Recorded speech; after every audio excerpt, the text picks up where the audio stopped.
Alhamdulillah. Alhamdulillahi hamdan katsiran kama amar.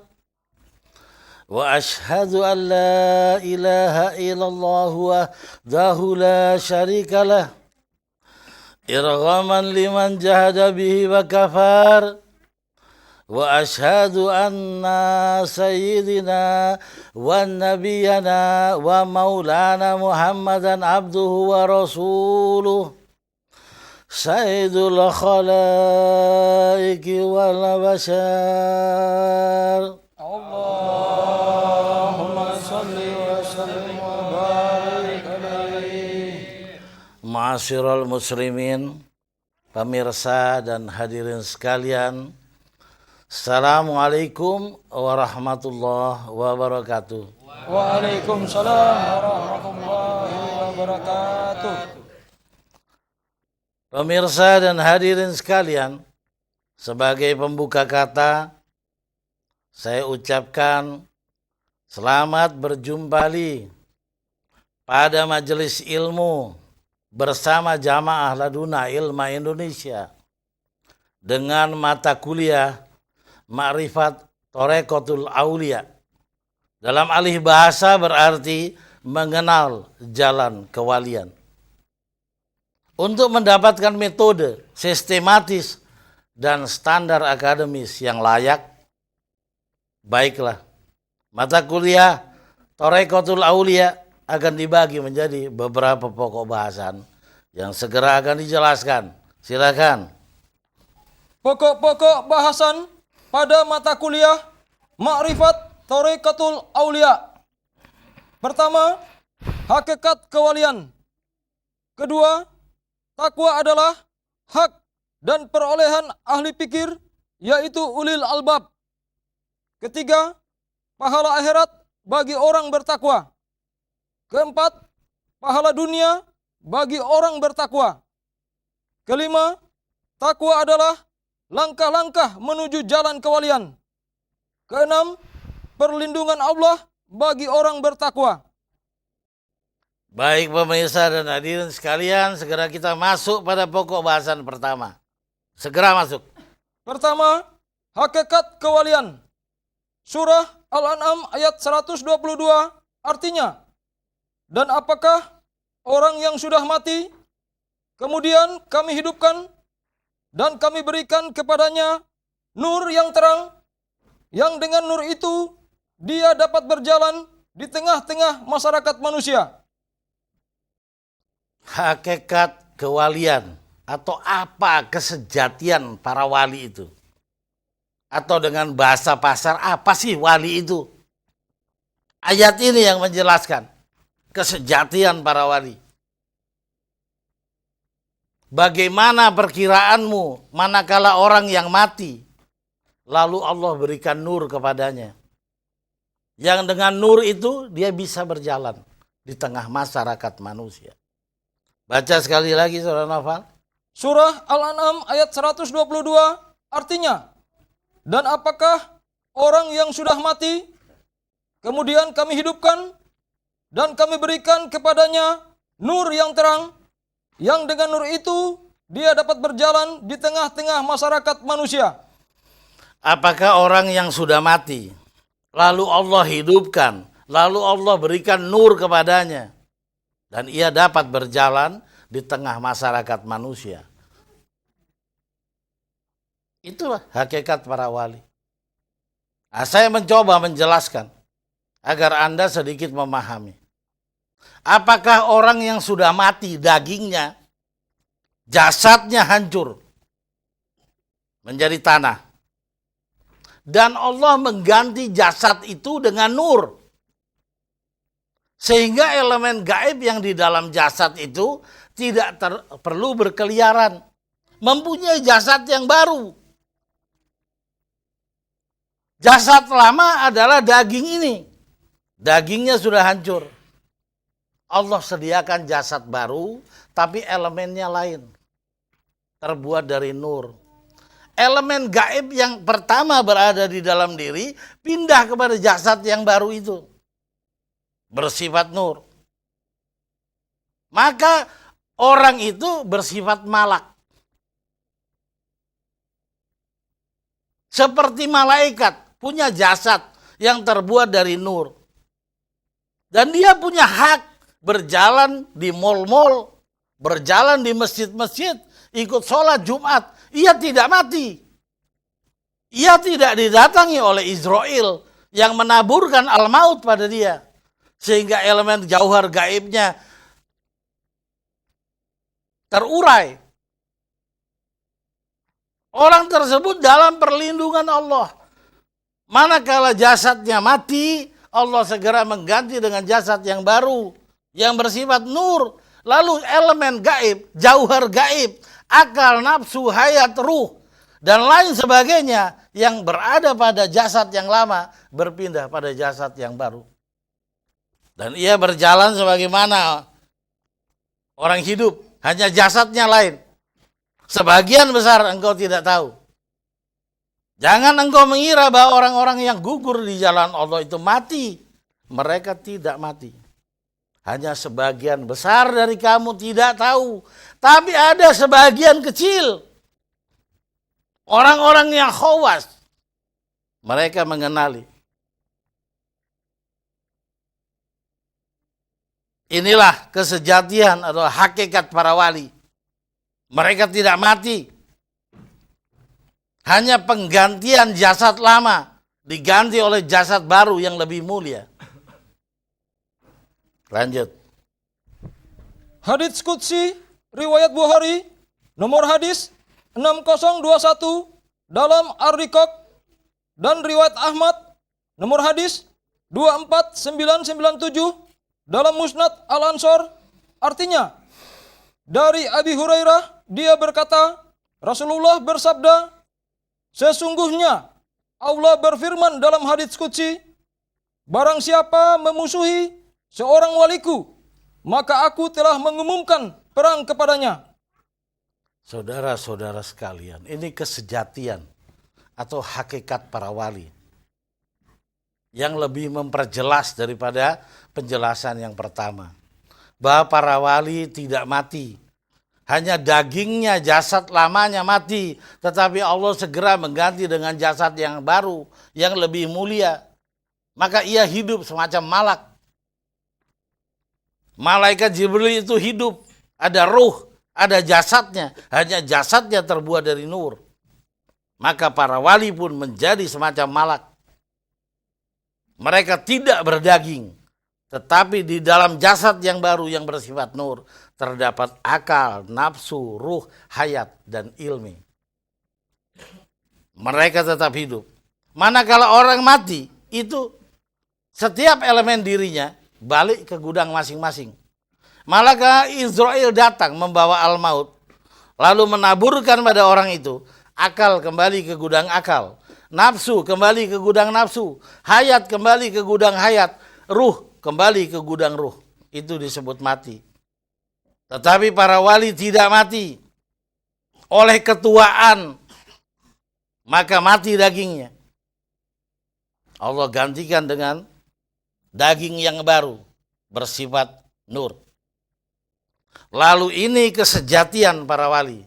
Di saat mereka belum menjadi nur, masih bersifat daging. Barang siapa menyatakan perang kepada waliku, memusuhi waliku, aku nyatakan perang sama orang itu. Baca apa? Barang siapa memusuhi seorang waliku, maka aku telah mengumumkan perang kepadanya. Barang siapa memusuhi wali Allah, Allah nyatakan perang. Siapa yang bisa menang perang dengan Allah?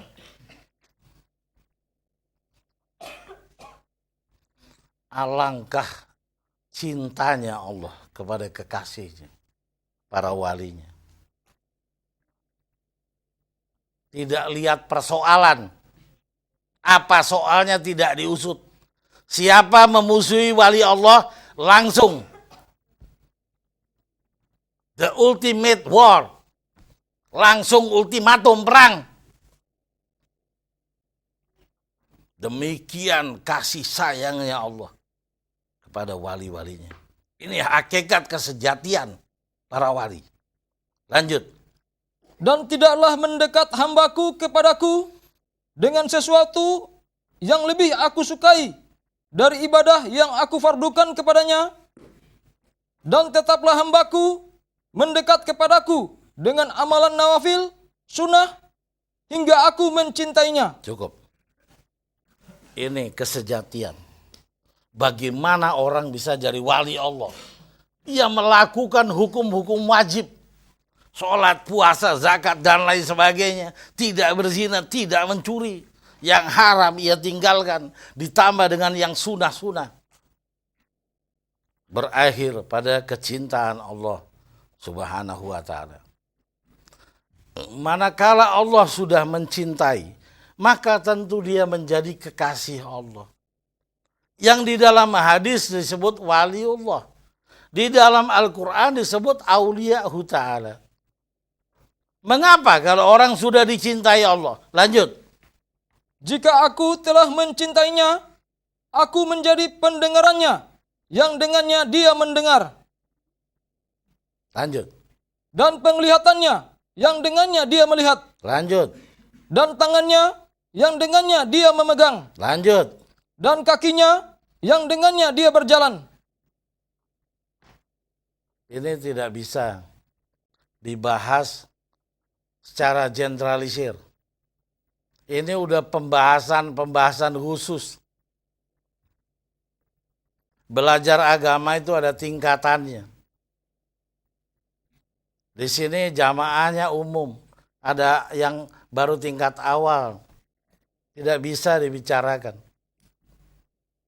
Tanyakan kepada alim pewaris Nabi. Orang-orang alim. Yang sebenar-benar alim di sisi Allah. Alim billah. Lanjut. Dan jika dia meminta padaku, sungguh aku benar-benar akan memberikannya. Mintanya seorang wali. Minta apapun Allah kabulkan. Lanjut. Dan jika dia minta perlindungan padaku, sungguh aku benar-benar melindunginya. Lanjut.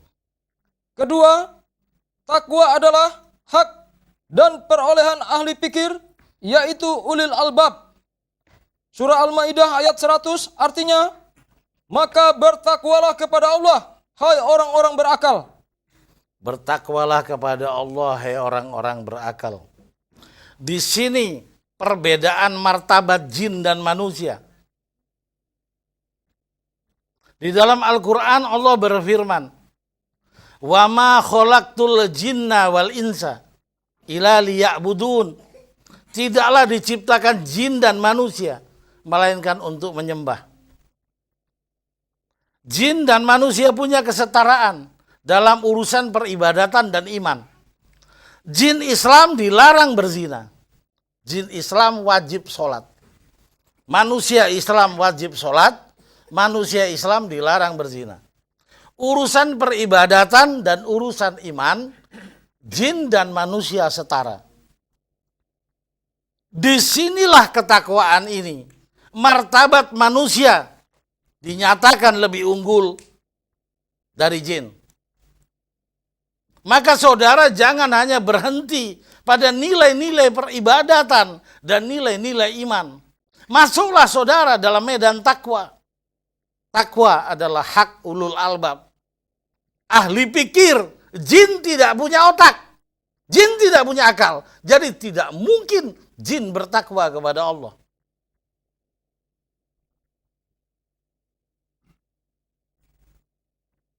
Ulangi Nafal.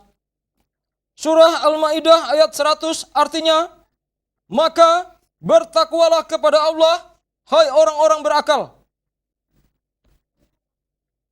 Bertakwalah kepada Allah, hai insan manusia, atau siapapun yang punya akal. Sedang akal itu hanya diamanahkan kepada manusia. Malaikat pun tidak punya akal. Maka manusia adalah makhluk yang paling tinggi martabatnya. Punya hak bertakwa.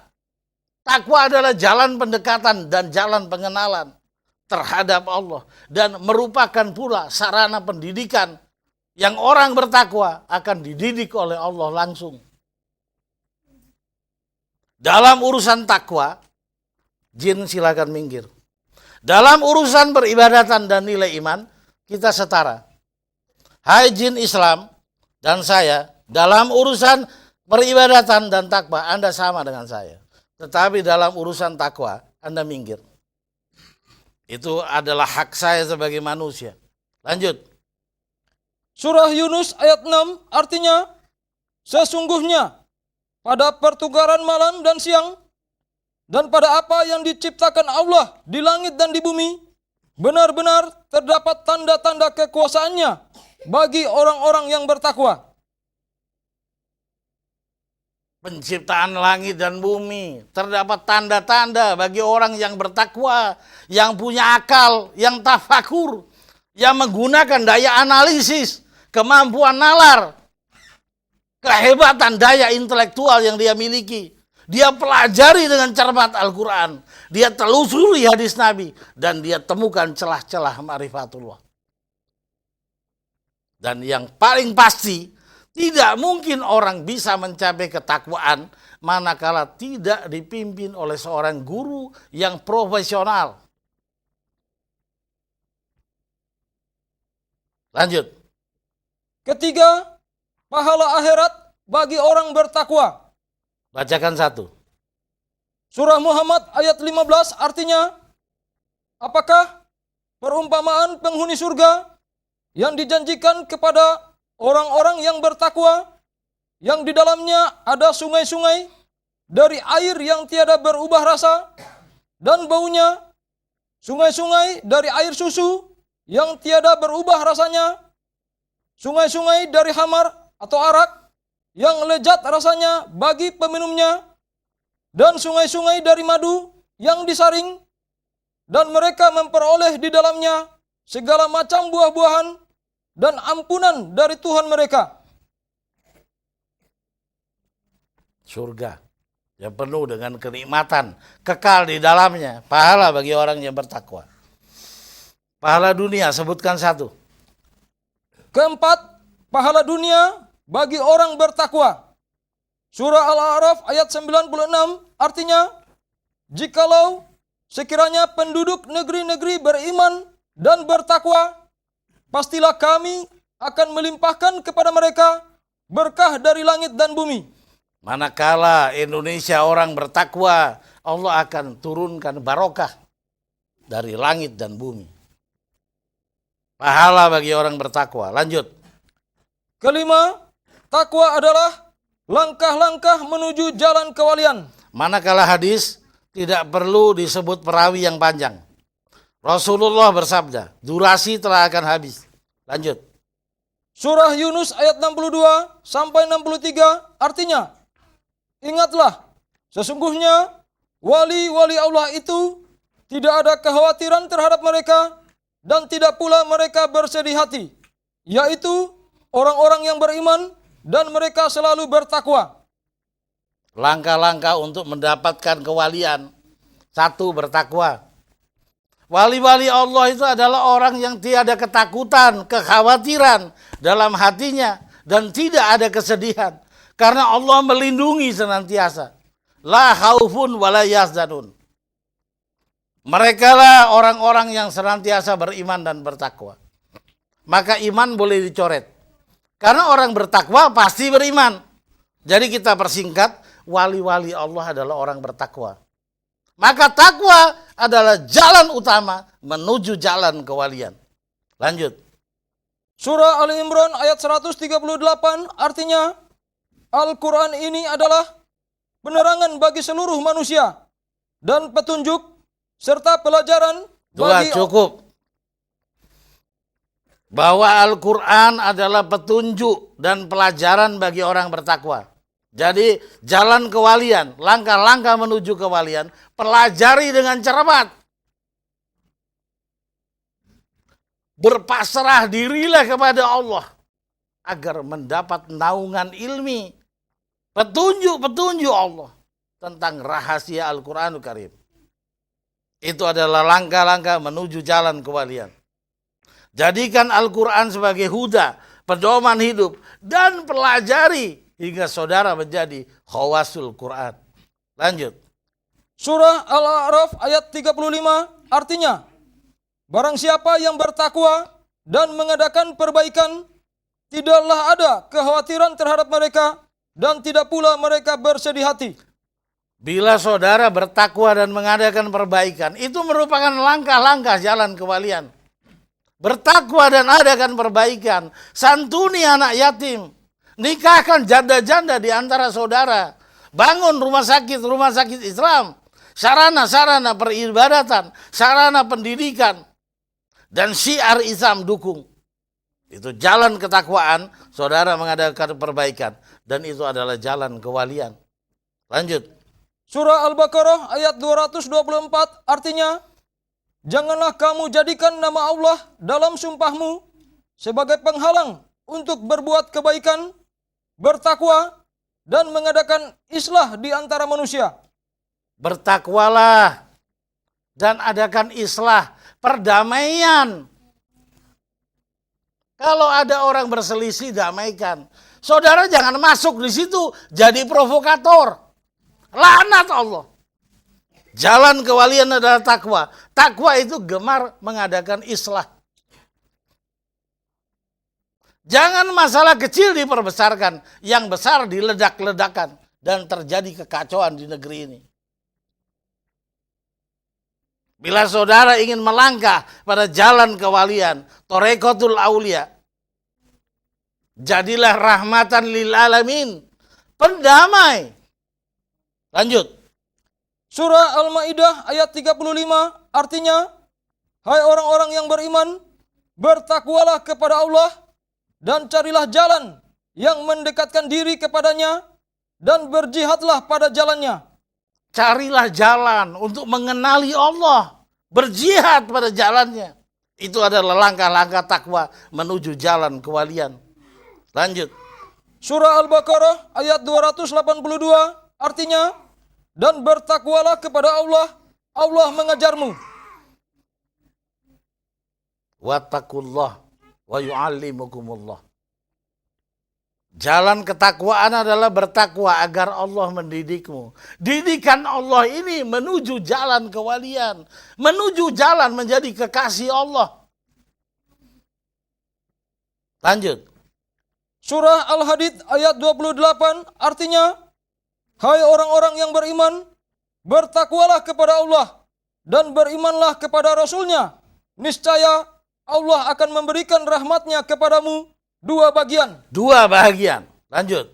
Dan menjadikan untukmu nur, yang dengan nur itu kamu dapat berjalan. Saudara-saudara jamaah laduna ilma, telah lama saya katakan bahwa pahala dari sisi Allah itu dua. Yang satu adalah nurul iman, yang membuat ruh saudara menjadi cemerlang. Dan yang kedua adalah nurul ilmi, nur Al-Quran yang diturunkan oleh Jibril alaihissalam ke dalam kalbu saudara seizin Allah, yang membuat saudara punya roh lebih cemerlang sehingga mampu mengenali Allah subhanahu wa ta'ala. Bertakwalah kepada Allah dan berimanlah kepada Rasul. Niscaya engkau mendapat dua rahmat. Nurul iman dan nurul ilmi. Baca sekali lagi, Pak. Surah Al-Hadid ayat 28 artinya, hai orang-orang yang beriman, bertakwalah kepada Allah dan percaya memberikan rahmat-Nya kepadamu dua bagian. Dan Lanjut. menjadikan untukmu nur, yang dengan nur itu kamu dapat berjalan. Kamu dapat berjalan dengan dua nur itu sebagai pengganti jasadmu. Engkau tidak akan mati. Engkau masuk dalam surat Al-Baqarah 154. Bacakan. Surah Al-Baqarah ayat 154 artinya, dan janganlah kamu mengatakan terhadap orang-orang yang gugur di jalan Allah bahwa mereka itu mati. Sesungguhnya mereka itu hidup tetapi kamu tidak menyadarinya. Kamu tidak menyadarinya. Waktu ia hidup dengan jasad daging, engkau melihatnya. Manakala jasad dagingnya diganti dengan dua rahmat, yaitu pahala nur, engkau tidak mampu melihatnya, melainkan dengan ilmi. Mereka lah para wali Allah yang tidak mati.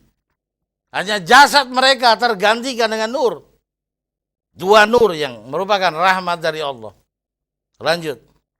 Surah Al-Maidah ayat 11 artinya, dan bertakwalah kepada Allah, dan hanya kepada Allah orang-orang mukmin itu harus bertawakal. Bertakwa masih ada satu jenjang lagi, namanya tawakal. Jenjang tawakal masih ada, namanya mukhlis. Mukhlisin lahuddin.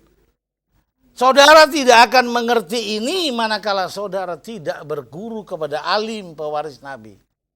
Ini tidak diajarkan pada pesantren-pesantren. Ini tidak diajarkan pada perguruan-perguruan tinggi Islam. Ini diajarkan oleh orang yang diajar Allah. Wattaqullah wa yu'allimukumullah. Mereka lah guru-guru yang memahami hal ini. Carilah mereka. Bila tiada saudara dapat, tanyakan kepada Allah. Saudara sholat hajat dan tanyakan, ya Allah, siapakah guru pembimbing pada negeri ini yang layak aku belajar kepadanya? Lanjut. Keenam, perlindungan Allah bagi orang bertakwa. Surah An-Nahl ayat 128 artinya, sesungguhnya Allah beserta orang-orang yang bertakwa dan orang-orang yang berbuat kebaikan. Allah bersama orang yang bertakwa. Allah berserta. God bless you. Tuhan bersamamu. Tidak bisa dikomentari lagi. Tuhan bersama kita mau diapain? Siapa yang berani sama kita?